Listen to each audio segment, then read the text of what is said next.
इय्याक नस्तईन, अल्लाह तेरी इबादत करते हैं, तेरे से मदद मांगते हैं। मेरे पाकिस्तानियों, अभी तक मैं है हूँ जो कि अभी पंजाब असम्बली में हुआ।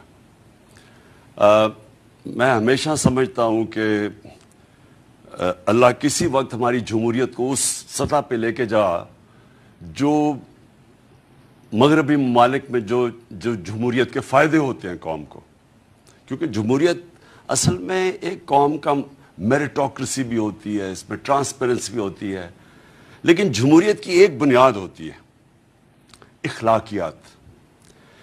जमहूरियत के पास फौजें नहीं होती, पार्लियामेंट की फौज नहीं होती, फौज कहीं और होती है, जिस्मानी ताकत किसी और के पास होती है। पार्लियामेंट के पास एक चीज़ होती है जिसको कहते हैं इखलाकियात, मोरालिटी। बरतानिया की जमहूरियत क्यों चलती है? क्योंकि उनका जो वज़ीर आज़म है वो सिर्फ एक कर देता है, एक कानून तोड़ता है जो यहाँ ख़बर भी ना बनती। वो ये कह देता है कि जी मैं कोरोना के दौरान हमने गेट टुगेदर कर दी, ख़बर भी नहीं बननी थी, उसके ऊपर उसको रिज़ाइन करना पड़ता है। वो उस इखलाकियात की बुनियाद के ऊपर एक जमहूरियत खड़ी होती है।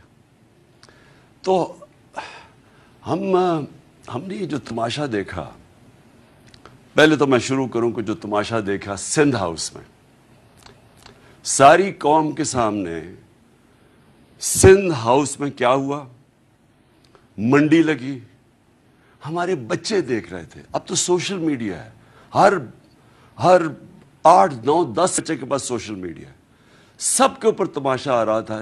रेट लग रही थी सियासतदानों की, मेंबर ऑफ पार्लियामेंट की कीमतें लग रही थी कि कितनी कीमत में वो अपने ज़मीर बेचते हैं। जिस तरह भेड़ बकरियां बिकती है, उसी तरह सिंध हाउस के अंदर मेंबर्स ऑफ पार्लियामेंट जो कि सबसे इंपॉर्टेंट पब्लिक के लीडर्स होते हैं, पब्लिक रिप्रेजेंटेटिव्स होते हैं, वो बिके वहां। उधर भी सबसे बड़ा शिकार कौन था? इस मुल्क का वो नामवर डाकू आसिफ जरदारी, जो कि 30 साल से मुल्क को लूट रहा है, जेलों में भी जा चुका है, 14 साल से सिंध हुकूमत संभाल के बैठा हुआ है। सिंध हुकूमत यानी पाकिस्तान की अवाम के पैसे से खरीदो फरोख्त हो रही थी, बैरूनी साजिश का हिस्सा बना वो, और उसके साथ ये शरीफ। जब वो लोग बिके